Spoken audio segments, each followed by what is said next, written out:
What's up gamers, and welcome back to another ProGuides Apex Legends video. Many Apex Legends players know the pain of playing alone.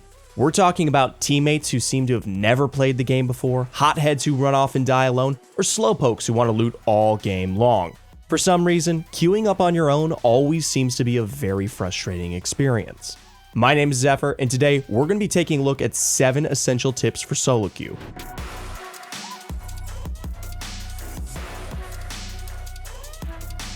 But before that, let's check out our question of the day. What's your biggest pet peeve in ranked? Leave your answer in the comments below. Number 1. Do not rely on teammates. The first thing to understand when you're solo queuing is that you cannot rely on your teammates. There are a lot of ways to play Apex, and some people take ranked way more seriously than others, except that you will get bad teammates and factor this into how you play. For example, if your teammate charges an enemy team and fights it 3 versus 1, don't follow them. Or on the flip side, don't push a team on your own and expect that your teammate will follow you. If you approach each game with this mentality, you'll put yourself in safer situations. Many solo queue players try to make aggressive plays, but their teammates don't react properly to it. This means what was meant as an aggressive move to create an opening becomes you running off on your own and dying. Number 2. Use the correct legends. While all legends are powerful, some involve a lot more team coordination than others. It's already a challenge in solo queue to get your teammates to play together. Some legends are just simply weak without coordinated team play or a team that wants to play a certain way. A prime example is Crypto. He can be a powerful legend when used right. His EMP ultimate ability can be used to push a team, and his drone provides great information. However, in solo queue gameplay, it's much harder to coordinate your teammates. For example, they may not push following the utilization of your EMP, and crucially, they probably won't protect you while you're sat in your drone. Another drawback to Crypto is something that affects other legends. If your teammates do something that could be described as, well, not very intelligent, you're left with a very weak legend for solo play. That's why movement legends are much stronger for solo queue. You can survive much better as an individual player using legends that have a good escape ability. In higher ranks, avoiding tanking 48 to 60 RP will really help you move in the right direction. Sometimes this means cutting your losses and getting out of some sticky situations. Legends like Pathfinder, Wraith, Octane, and Horizon are all very well suited to this. Pathfinder has his grapple, and that can be used to both escape situations, but also catch up with your teammates and close the gap. And trust me, we'll have more on isolation later. Plus, his cheery voice lines might help you avoid a breakdown after you see your random teammate pick Mirage. Legends like Valkyrie, Ashe, Loba, and Bangalore are also honorable mentions for having utility that can help you escape if needed. Of course, the king of solo queue Apex Shiv FPS almost exclusively uses Bangalore. Legends like Caustic, Gibraltar, and Watson are especially hard to use solo. Lifeline's abilities are also weakened without a team to protect, and Bloodhound can be used to escape if you can use their ultimate ability in a pinch. Number 3. Be a leader for your team. If you don't own a microphone, pause this video, open Amazon, and purchase one. Having a microphone is a major buff for solo queue players. It doesn't have to be a fancy XLR like mine, complete with RGB lighting and a coffee cup holder. Just any basic microphone. I promise you, it'll make a major difference. Before we talk about how useful a microphone can be, we have to refer back to point number 1 in this video. You can't rely on your teammates. You could be the next Imperial Howl on the mic, but sometimes your level 12 Mirage teammate will just ignore you completely and wander off to die.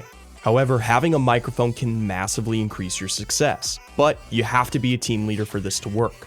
That means you need to get confident in your decision making, rotations, and communication. The best way to see examples of fantastic leaders is watch people like Imperial Howl, Sweet Dreams, and Hockeys. They lead their team by confidently calling plays. In a solo queue team, being the clear leader, calling instructions can help your team stay together and take fights. There will be times where your teammates will straight up ignore you, or perhaps they won't speak the language you do. However, those teammates that can hear your clear communication will be able to play off you, and you'll do better as a result. And heck, you might even get teammates who also have a microphone. Plus, having extra awareness of your decisions will make you a better player. You'll be more conscious of what you're doing and why. But what if they don't speak your language or seem to have you muted? Apex also has a fantastic in-game ping wheel. It sounds simple, but even using the several options on the ping wheel can help your random teammates understand what is going on. You can request ammo, attachments, and inform your team about your ultimate ability. Having a tough time making callouts? Don't worry, we're always ready to help you with that. Check out our coaches over at ProGuides.com and we'll take your knowledge to the next level. Number 4, take isolated fights. Sometimes as a solo queue player, especially if you play a mobile legend, you're going to be taking fights at a disadvantage. This could be a 1v2 or a 1v3 scenario. Apex has a very high time to kill and also a long healing process. This means that when you're outnumbered, Apex can be very difficult, especially in ranked when people are usually playing more seriously. If you're being shot at by 2 or 3 people at the same time, you're gonna die. It is physically impossible to kill that many people even if you hit every single shot. Probably even with a Kraber it's not possible. This means that you need to take isolated fights. Use movement and positioning to get players alone and kill them one by one. Now, by no means is that easy to do. It's a hard skill and even the best Apex Predators and ALGS champions can't consistently 1v2 or 1v3 their teams. However, when they do pull this off, they have to hit their shots and isolate their opponents. This could mean using Pathfinder's grapple to push an isolated member of the team, or using Valkyrie's jetpack to maneuver away from fighting 2 players at once. Number 5, use the right loadouts. One of the keys to getting RP with a 3-stack or as a solo queue player is acquiring KP. Using guns that have a long range element, especially snipers or weapons that can use a 3x or above, will present you with opportunities to acquire more kills.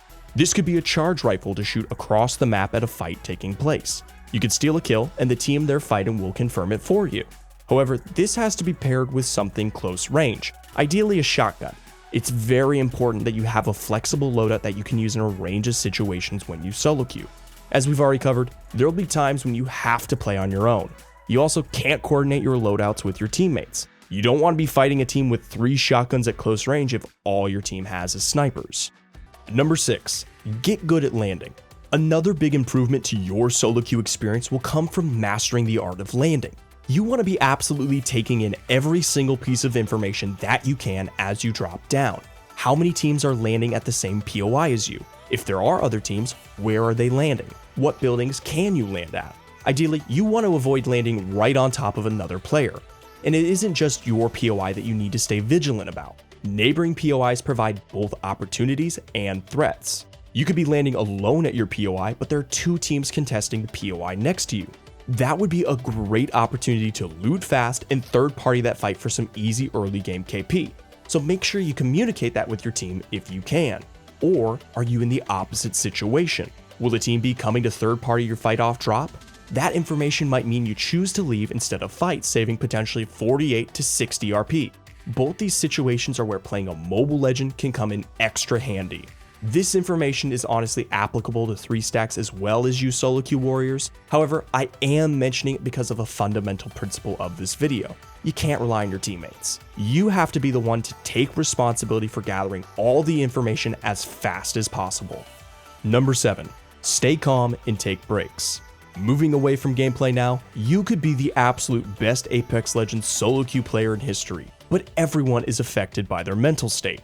Apex solo queue can be grueling. You probably already know that. You'll lose RP because of your teammates and you will make avoidable mistakes.